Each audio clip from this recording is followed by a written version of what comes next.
जय गुरु जी संगत जी। आज का सत्संग है गुरु जी के चरण कमलों ने गुड़गांव को आशीर्वाद दिया। जी हाँ, सन 2006 में गुरु जी पहली बार गुड़गांव आए और उन्होंने किसी एक को नहीं पूरे गुड़गांव को ब्लेस किया। चलिए, बहुत प्यारा सत्संग है ये कमांडर अंकल का और इसको हम शुरू करते हैं। यह सन 2005 के आखिरी महीनों की बात है जब मेरे मन में एक तीव्र इच्छा हुई कि गुरुजी महाराज से गुड़गांव आने और वहां की संगत को आशीर्वाद देने की विनती की जाए। आखिरकार साहस जुटाकर मैं महाराज के पास गया और केवल एक ही वाक्य बोल पाया, गुरुजी कृपया गुड़गांव में चरण डालो। उन्होंने हवा में अपना हाथ हिलाकर मना करते हुए लगभग मुझे बर्खास्त ही कर दिया। मैं बहुत निराश हो गया। कुछ महीनों के और गुजर जाने के बाद मैंने फिर से विनती करी। इस बार गुरुजी ने विनती को स्वीकार किया और कहा, दसांगे। तो हाँ जी संगत जी, 28 जनवरी 2006 की डेट गुरुजी ने तय करी गुड़गांव में सत्संग आयोजित करने की। यह एक सार्वजनिक समारोह होने वाला था। आप मेरी खुशी और उत्साह का अंदाजा लगा सकते हैं। हमने इस समारोह के आयोजन के लिए बहुत सारी जगह देखी। आखिर में एक वरिष्ठ अनुयायी मेहता अंकल ने हुडा जिमखाना क्लब के पास लाइब्रेरी पार्क को इस समारोह के लिए चुना। यह दिल्ली जयपुर हाईवे के बहुत पास था। गुरुजी ने इस स्थान के लिए मंजूरी भी दे दी और निर्देश किया कि सुबह सत्संग 11 बजे से शुरू होना चाहिए। गुरुजी ने मुझे संगत में बांटे जाने के लिए निमंत्रण पत्र बनाने को कहा। मैं अपने दफ्तर गया, A4 साइज के पीले रंग के कागजों का बंडल लिया और कंप्यूटर की मदद से निमंत्रण पत्र छाप दिए। कुछ भड़कीला नहीं, एकदम सादगी वाला। फिर मैं महाराज के पास गया। उन्होंने निमंत्रण का प्रारूप दिखाया और उनकी मंजूरी मिल गई। निमंत्रण पत्र दफ्तर में ही छपे और महाराज के निर्देशों के मुताबिक ही बांटे गए। मुझे लगा कि उन्होंने निमंत्रण पत्र छापने की योजना पसंद आई।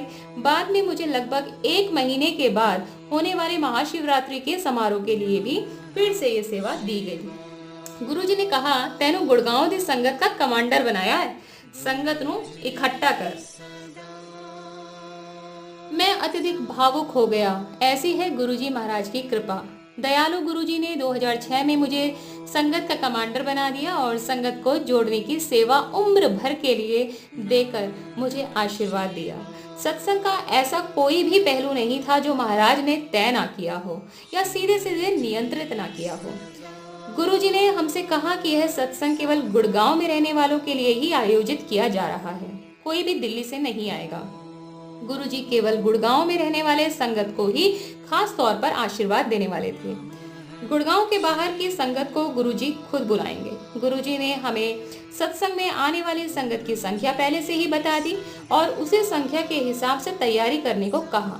लंगर में क्या बनेगा वो भी गुरुजी ने ही बताया। तंदूरी रोटी, लंगर वाली दाल, आलू बड़ी, चटनी और गाजर का हलवा। गुरुजी महाराज की आज्ञा हमें कर्नल जोशी अंकल के माध्यम से मिलती थी। उन्होंने हमें समझाया कि गुरुजी के लिए क्या परोसना है।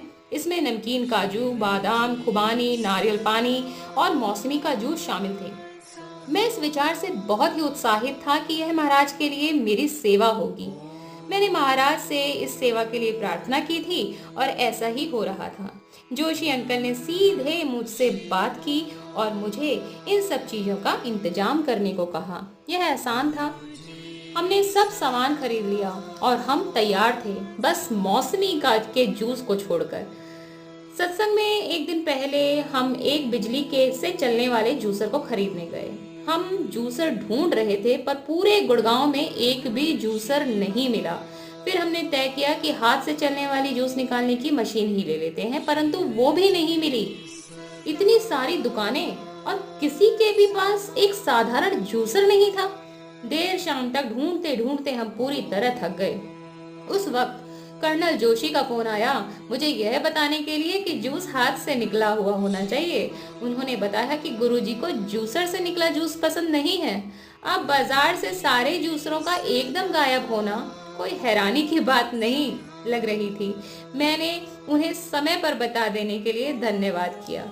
मेरी पत्नी ने तय किया कि वो खुद मौसमी को हाथ से निचोड़कर जूस निकालेगी। 1 लीटर जूस निकालना था, वो भी हाथ से निचोड़कर। उसने मन ही मन गुरुजी से प्रार्थना की कि गुरुजी बहुत मेहनत लगी है, कृपया सारा पी लेना। जूस को 1 किलो बर्फ के साथ फ्रीजर में रखा गया। इसका कारण था गुरुजी को जूस का न केवल बहुत ठंडा होना पसंद था, बल्कि यह लगभग जमने जैसा ठंडा होना चाहिए था। गुरुजी से हमको आरती कैसे करनी है इस बात को लेकर विस्तृत निर्देश मिले थे। आरती का दिया मदान अंकल के घर से आएगा, लेकिन आरती की तैयारी मेरी पत्नी कमांडर आंटी करेंगी। महाराज के आने का समय सुबह 11 बजे का था। हम सब वहां पर वक्त पर पहुंच गए थे, लेकिन जैसे ही गुरुजी के आने का समय पास आया तो चारों ओर देखकर हमें एहसास हुआ कि अनुयायी बहुत ही कम संख्या में आए हुए थे।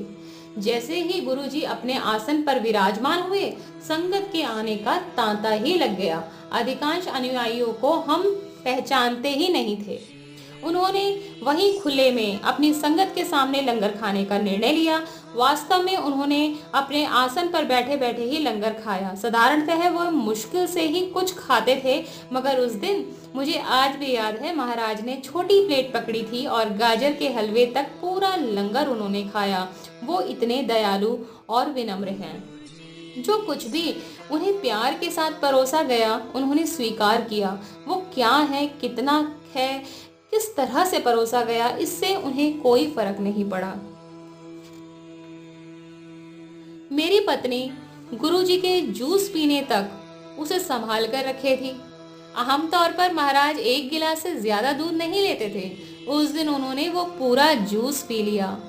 सर्वव्यापी गुरुजी मेरी पत्नी की दिल से की गई अरदास जानते थे। उनका प्यार ऐसा है कि गुरुजी ना कह ही नहीं सकते थे। वो मेरी पत्नी का दिल नहीं तोड़ने वाले थे। उन्होंने लगभग सारा जूस पी लिया, बस आखिरी गिलास में थोड़ा बचाकर जनरल कपूर अंकुल को दे दिया। जैसी प्रार्थना कमांडर आंटी ने की थी, जूस आखिरी बूंद तक खत्म कर दिया गया था।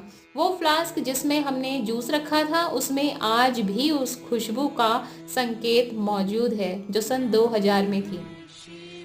आप फ्लास्क में कुछ भी डालें, कोई फर्क नहीं पड़ता, उसका वो मूल स्वाद हमेशा ज्यों का त्यों रहता है। सत्संग के दिन गुरुजी बहुत खुश थे। उन्होंने जनरल कपूर से कहा कि उन्होंने गुड़गांव और गुड़गांव की संगत को आशीर्वाद दिया है।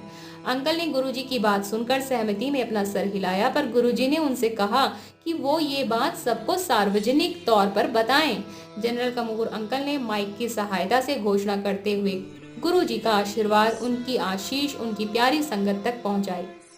गुरुजी ने उन सबको, जो उन्हें देख सकते हैं और जो उन्हें नहीं देख सकते हैं, उन सबको, जो यहाँ मौजूद हैं और जो यहाँ मौजूद नहीं हैं, हर एक को अपना आशीर्वाद दे दिया है।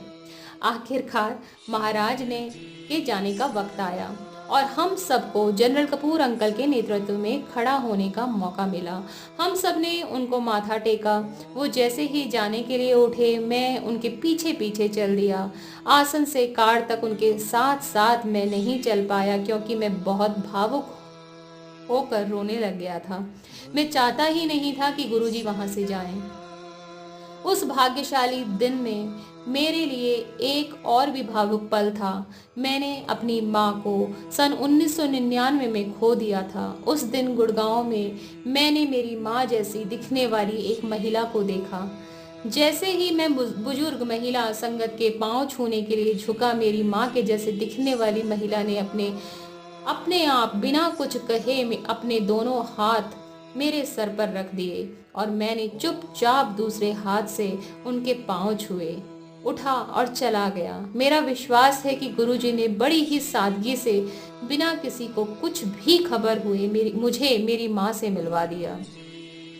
सन 2008 से महाराज के इस गुड़गांव दौरे के सम्मान में और गुरुजी की आशीषों के नवीकरण के लिए गुड़गांव में हर साल सत्संग होता है। हम में से जो इस गुड़गांव के सालाना सत्संग का 25 दिसंबर को आयोजन करते हैं, वो गुरुजी की दिव्य सुरक्षा के अनेकों उदाहरण दे सकते हैं। 28 जनवरी 2006 का वो भाग्यशाली दिन वहां मौजूद हर एक संगत के स्मृति पटल पर हमेशा के लिए अंकित है। जय गुरुजी, आपका अनंतम शुक्राना गुरुजी। गुड़गांव को, पूरे गुड़गांव को ब्लेस करने के लिए आपका शुक्राना गुरुजी।